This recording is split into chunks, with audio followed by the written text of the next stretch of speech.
get into this shit. Hello, everyone.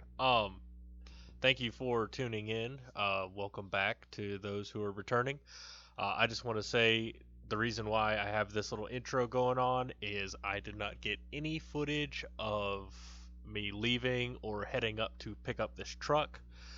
It was a spur of the moment thing. I just hopped in, hooked up the trailer, and drove up there about as fast as I could. Um, but yeah, the a lot of audio didn't get picked up correctly in this video, so periodically I'll be chiming in with this little voiceover and explain what's going on further or what happened in the meantime in between, these jump shots or these cuts. So I do apologize about that. I'm trying to get better at this. All this videos and stuff are just, spur of the moment things. So I don't really have a set script or a plan. I just kind of film when I can. I'm trying to get better, but please bear with me. But thank you for tuning in and enjoy. Welcome back to Asylum Garage, where we, turns out, did not kill a Ford. So, we don't know truly what is wrong with it. I put oil in it, changed the oil a few times. It no longer smells like diesel fuel. I ran it pretty hard for about 100 miles. It's running just fine. It's dripping like it used to. Just, out of the oil cooler. But anything over 65 mile an hour and it proceeds to dump every drop of oil out of the truck in about 60 miles. But if you keep it under 65, all the oil stays in it. So I'm at a loss here. It's not a happy camper, so we've decided that we're going to keep running it just until it finally gives out. And that being said, we decided to give it a very lengthy and grueling test by going to pick up a new addition to the family. This poor thing got a hell of a test for, its age and the fact that it's down on power, and I truly don't know what's wrong with it.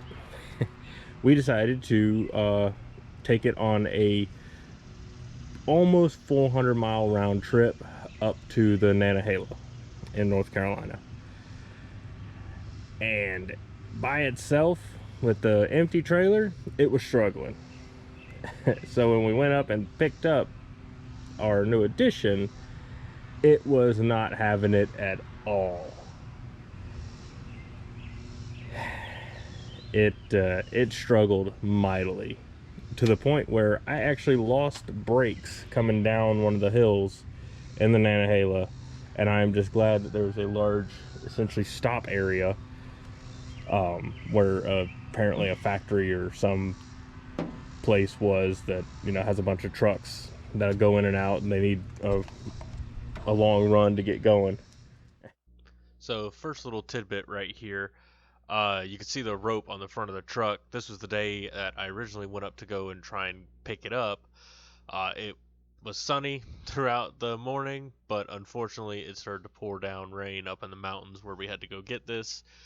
Uh, you could see the condition that it was in when they pulled it out of the woods. I mean, it was physically stuck in between trees, and it was just, a sad sight seeing it sit up there.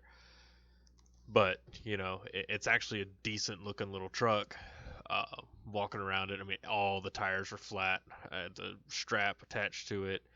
uh, Checking out the engine and all that, just getting a first view. But yeah, here it is going up on the trailer. So this is actually the second day that I had to come back, and you can see the backhoe tracks that are coming down. I had to pay them to grab a backhoe and drag this truck down here. All the wheels were locked up, but here's a view of the frame. It's got a lot of rust scale on it, but the cab corners were good. And like the shock mounts and stuff, it looks a lot worse than it really was.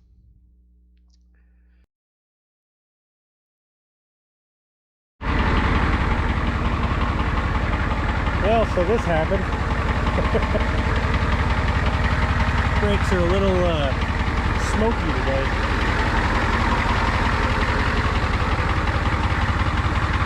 Yeah.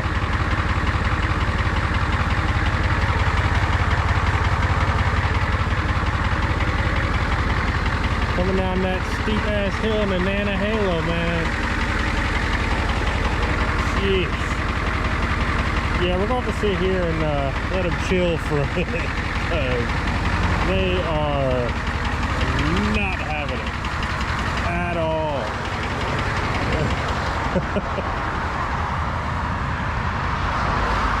Trailer brakes are fine. They're pretty hot, but I apologize about the camera work. I realize I did not point it up at pretty much any point in the video. But yeah, these brakes were smoking pretty badly. It boiled the brake fluid, and I'll actually post why I had no brakes. Uh, we'll see that in just a second. It was bad. I only had front brakes, and I mean you could see that little place I'm coming up at. It was the only way I stopped. Was I just got lucky with that placement, and the trailer brakes were able to slow me down enough to where I was able to put the truck in park and stop. But the I sat there for about 45 minutes to an hour in 90-degree heat, uh, trying to get that to cool down so I was comfortable enough to finish running through the Nantahala. But it was a scary experience.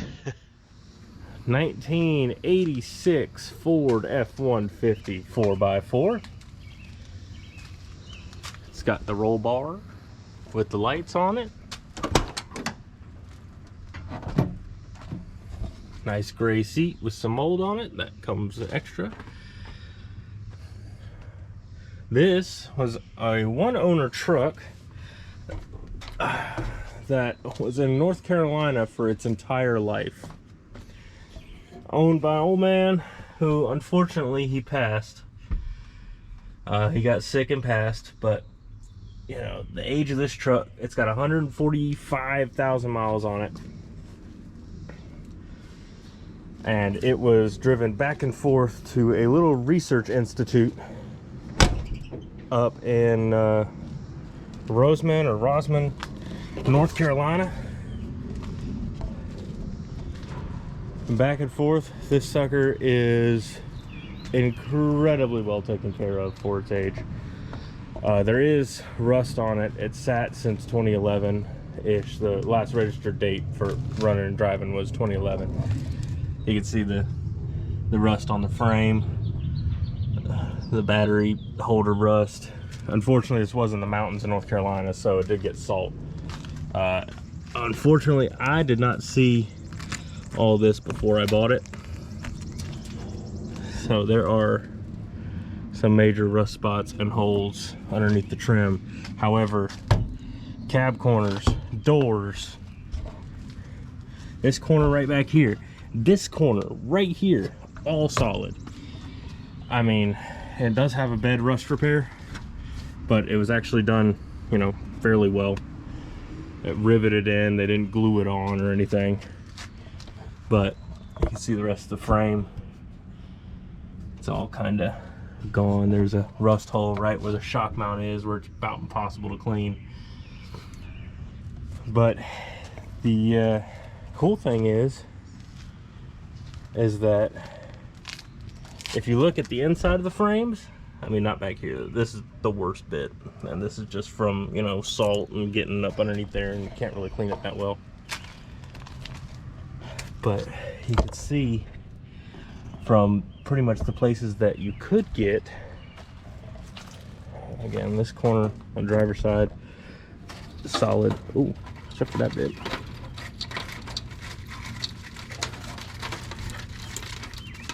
All right, not as solid as I had originally thought, but right here it's all pretty solid. That was a lot of rust that came off the back of that. They had the aluminum step bars But right here, that's how you know it was taken care of. Where spots were cleanable, it's clean. And I mean, these shock mounts, they aren't completely gone. A lot of this is just, you know, surface, the paint, the rust got behind the paint and was peeling it off the coating. But yeah, you can see more of the trim. It got, I ripped it off and accidentally put my finger through the hole. I was like, oh yeah, that's rust, and I pushed on it really hard and it went bink. I was like, okay, cool.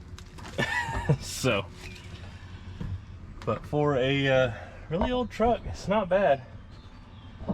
I am taking bets on what that switches to on the shifter. I'm slowly trying to get this thing so it'll turn over. We have no power to anything on the dash, but we have nothing but power to the fuse block down there. So I'm gonna have to pull the dash off and see if it's the ignition switch, and see if that's the problem. Which it could be. But the doors and right here, half the time this is all gone. I mean, underside of the doors, you got a little bit of rust right there, but I mean the roof is still fine. Underside of the bed is okay. I mean, this was a well taken care of work truck. We have our nice North Carolina ecosystem that came back with us. We're gonna redo that light bar up there. We're gonna put some KCs on it.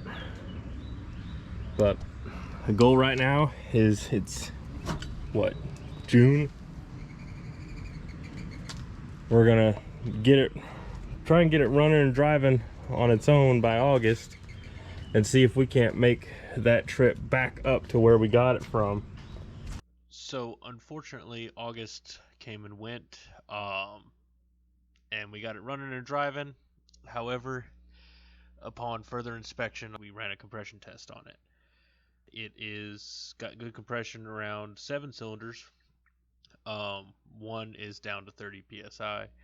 Don't know why. Ran a leak down test, and it is blowing air directly into the crankcase. So either broken ring or a broken piston, or worst case scenario, cracked block. But uh, unfortunately, we were just unable to do anything with it. I know we wanted to bring it back to the original owners and let them check it out, but it turned into too much of a project, so it is currently sitting in the front yard for sale. Uh, but it it is fixable. We just don't have the time with what else is all the other stuff that's going on. But you know, it turned out to be a good little truck. Sounds really good, and it'll sit there and run and idle all day long, but it'll start consuming a lot of oil. So that's just the final update for this truck. Uh, Unfortunately, it's not a happy one, but we did get it to start, and we were able to move it around the yard under its own power. But unfortunately, it's going to need a new motor or a complete rebuild, and we're not going to do that. So thank you for watching, and stay tuned for more.